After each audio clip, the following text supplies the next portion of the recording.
8h40. Et voici Nicolas Canteloup et Julie.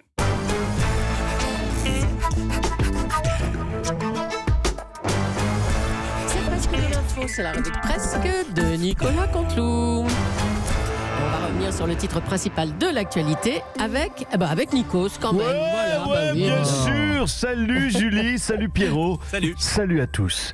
Eh bien, j'ai beau avoir laissé les clés du camion à l'ami Pierre de Villeneuve ce matin. Je continue, je ne lâche rien. Je continue à bosser pour vous présenter l'actu surround de ce matin. Et notamment une grande enquête que je suis en train en ce moment même de mener pour savoir comment on peut prendre son petit déjeuner au lit sans faire de miettes partout. Je transmettrai les résultats de mon enquête à Alice Bida. Peut-être a-t-il des solutions. Alors, croissant ou pain au chocolat, lequel fait le moins de miettes? C'est une véritable... Non, merci, mais ça ne nous intéresse pas. Non, ça ne vous intéresse pas? De l'actu, non, pourtant, c'est passionnant. Là, je viens au moment passionnant. Non, c'est bon. Allez, merci Nikos. Bon petit déjeuner au lit. Didier Guillaume, le ministre de l'Agriculture, était ce matin avec nous sur Europe 1. Il a reparlé de ce rapport rédigé par des sénateurs qui déclarent que rien ne permet de prouver que le glyphosate est cancérigène. On est avec le président du Sénat. Bonjour Gérard Larcher. Bonjour Madame Julie. Ça parle nourriture, alimentation, c'est un sujet passionnant. Écoutez, bonjour à tous. Écoutez, voilà, les sénateurs ont enquêté, comme Monsieur Aliagas, et les conclusions sont sans appel. Vous pouvez, oui, chers auditeurs, manger du glyphosate. Ne craignez rien. Vous savez, à titre personnel, vous pouvez sourire, mais à titre personnel, à la cantine du Sénat, j'ai imposé cela. Nous mangeons régulièrement des saucisses au glyphosate avec de la purée de pesticides et au dessert, la petite glace au Roundup. Vraiment. Ça, c'est le menu du jeudi midi. Voilà. Monsieur de Villeneuve, peut-être une petite saucisse au glyphosate? Non, sans façon. Avec une tasse de café phytosanitaire? Non, écoutez, la grande question ce matin, c'est donc le glyphosate est-il plus ou moins cancérogène que la charcuterie? C'est ça la Qu'est-ce que question. vous insinuez? Que la charcuterie serait cancérigène? Non mais attendez, non parce que j'ai pris 4 tartines de rillettes avec mon café au lait ce matin. Vous me dites que c'est du poison. Non mais vous insinuez que je vais avoir des métastases pur porc, c'est ça? Que je devrais manger sain bientôt, du bon glyphosate. Alors écoutez, non, il me faut donc du bon glyphosate très sain qui ne donne pas le cancer, étalé sur une baguette tradition. Eh ben, dites donc, bon appétit. Merci, monsieur Larcher. La campagne pour les européennes se poursuit sur certaines affiches de la liste En Marche de Nathalie Loiseau. C'est désormais c'est de votre dont il s'agit. le visage d'Emmanuel Macron qui apparaît et plus celui de la tête de liste. Bonjour à vous, Nathalie Loiseau. Oui, pardonnez-moi, je suis un petit peu anticipé. Bonjour Julie, bonjour Monsieur Villeneuve. Bravo pour cette forme de promotion quelque part. Écoutez, bonjour. Oui, au sujet de ces affiches, puisque j'entends de ci, de là une polémique, parce que les gens n'ont pas envie de positiver sur ces éléments. On a enlevé, oui, mon portrait pour mettre celui du président Macron. Oui. C'est une vraie fierté pour moi de laisser la place au président Macron. Mais ça veut dire que je suis prête à tout pour aider l'Europe. S'il faut laisser le visage de M. Macron pour avoir plus d'électeurs, eh bien, j'y suis prête parce que c'est pour aider l'Europe, y compris laisser ma place sur les affiches pour pouvoir aider ma liste. On a compris. Nathalie, Le voilà. Nathalie, bonjour à toutes et à tous. Bonjour Emmanuel Macron. Nathalie, je t'entendais, ma Nathalie. C'est sympa d'être d'accord pour céder ta place sur quelques affiches, mais je me disais pourquoi pas toutes les affiches. On pourrait mettre une photo d'autres personnalités, je ne sais pas, comme Kylian Mbappé ou Jean-Jacques Goldman ou même Marilyn Monroe ou un chaton ou une brique de lait ou une chaise de jardin. Au point où tu en es, Nathalie, tout est plus populaire que toi. Alors, si c'est pour l'Europe, c'est OK? On fait ça. Excusez-moi, je suis prête à tout. Oh, on vous souhaite bon courage à vous deux. Hein. On en saura plus dimanche. Le procès Balkany se poursuit. Bonjour, monsieur Balkany. Oui, bonjour, Madame Julie, Monsieur de Villeneuve. Excusez-moi, c'est mon portable qui sonne, je coupe. On a découvert pendant le procès que votre sonnerie de portable, effectivement, c'était les tontons flingueurs. Ah bah bravo. Allez, on le rappelle. Tout à fait.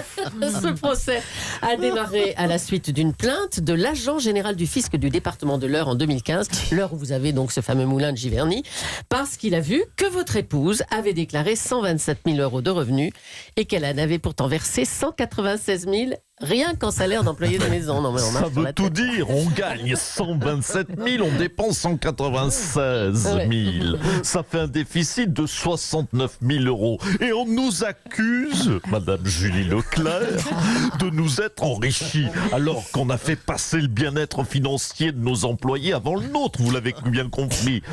Vous savez, avec Isabelle, on dormait sur de la paille pour que la femme de ménage puisse s'offrir des vacances à Las Vegas. Oui, bien sûr. Voilà ce que ça veut dire. On est total. Vous savez, on nous colle une étiquette, mais on est totalement de gauche avec C'est ça, Isabelle. c'est ça. Mais écoutez, ça veut surtout dire qu'il y a de l'argent non déclaré qui se balade. Hein. D'ailleurs, les témoins déclarent qu'il y avait de l'argent liquide absolument partout chez vous. Oui, ça j'ai déjà dit, c'est un héritage, point. Bah, depuis quand on hérite en liquide, monsieur Balkany? Écoutez, vous voulez tout savoir, vous jouez au tribunal, je vous réponds. C'est mon grand-oncle, Égésipe Tiburce Marcelin Balkany, qui avait amassé une petite fortune en liquide. Bref, alors j'admets maintenant qu'il est mort, on peut le dire. Lui, alors pour le coup, c'était un sacré magouilleur. Vous savez, moi à côté de lui, vous savez, je suis le bon petit honnête de la famille. Vous verriez les autres dans la famille. Ah, Oh là là promets, là là dis là donc. là. Mais Non, mais franchement, je vais pas balancer. il y avait de l'argent liquide partout, même dans vos peignoirs. Mais dans les peignoirs, mais est-ce que vous connaissez mon emploi du temps, un emploi du temps de maire d'une ville qui se développe, vous savez, je faisais des rendez-vous sans arrêt, je n'avais même plus le temps de faire ma toilette. Ça m'arrivait donc des fois de recevoir un responsable d'office HLM dans ma baignoire. On discutait contrat de chantier, de construction dans un bain avec de la mousse qui sentait la violette. Et parfois, il fallait, parce qu'ils me mettent la pression, ces gens-là, il fallait verser un acompte tout de suite. Alors forcément, il fallait avoir des liquidités Oui, dans enfin le bon, peignoir. Voilà, je n'avais pas de vie à cette Oui, époque. c'est ça. Non, écoutez, il n'y a pas que la question de l'argent liquide, il y a aussi des propriétés. La Villa Pamplemousse, par exemple, c'est par un montage financier très complexe de sociétés offshore que vous avez pu... Non, mais tout ça, c'est du blabla. C'est du blabla. De toute façon, on exagère beaucoup avec cette Villa Pamplemousse. Une villa plutôt mandarine, vous voyez, mais c'était une peu... Oh, C'est drôle. mais c'était quoi, c'est drôle. Attendez, ça fait 6 minutes que je cause dans votre micro et vous me dites c'est drôle à la 6e minute. Non, mais vous êtes gonflé. La Villa Pamplemousse, c'est juste une petite bicoque sans prétention. Mais oui, c'est juste qu'on lui a donné un nom pour que ça fasse ronflant, pour faire joli, un peu par prétention, évidemment. On a choisi Villa Pamplemousse parce que ça fait chic, on est tous comme ça, que voulez-vous? On n'a pas l'appeler la maison salsifie ou la cabane pomme de terre. Excusez-moi, c'est encore mon portable. Oui, bah allez-y alors. Et on vous laisse. Tiens, merci, Oui, je vous laisse. merci Patrick Balkany. C'est Moretti, Dupont-Moreto. En ce moment, c'est le Festival de Cannes. Mardi, c'était l'ouverture avec un film de zombies de Jim Jarmusch. François Cluzet, bonjour. Merde. Julie, merde, il est où il est où le Cannes qu'on aime là? Il est où? Moi, Cannes, j'y vais pour me taper un petit coup de blanc, une bourriche d'huître et 4h30 de film ouzbek. Un bon vieux film ouzbek sur un berger unijambiste d'Afghanistan qui essaye de faire vivre un troupeau de moutons qui ont déjà le sida. C'est ça, Cannes. Bon, mais pas de film de zombies alors. Hein. Mais il y a aussi le nouveau Tarantino qui sera présenté mardi prochain. Non mais Tarantino, quoi, merde. Mais ils sont où les films avec Vincent Lindon qui a le cancer et qui sauve un sans-papier somalien en lui offrant un emploi dans une usine de pneus de Meurthe-et-Moselle? C'est ça qui nous fait rêver à Cannes. Putain. Elles sont où les vraies valeurs? Mais consolez-vous, François Cluzet, il y a quand même un film d'Arnaud Desplechin sur Roubaix et qui parle d'une vieille dame tuée par 2 voisines toxicomanes et alcooliques. Ah bah, Eh ben voilà. Arnaud Desplechin sur Roubaix qui parle d'une vieille dame tuée par 2 voisines toxicomanes et alcooliques. On y est. C'est ça le Cannes qu'on aime. La fête et le champagne. Qui veut venir avec moi? Villeneuve, allez viens, merde, Allez, on y t'es un va. bon Allez-y, vivant. allez-y. Un des films d'alcoolo. Un film d'alcoolo à Roubaix, ça va te plaire, non? Merci François Cluzet. Et puis on va revenir sur la polémique, vous savez, sur les zones à risque pour les touristes. Le Quai d'Orsay doit-il interdire tout simplement certains pays aux voyageurs? On va en parler avec un professionnel du tourisme. On l'appelle tout de suite.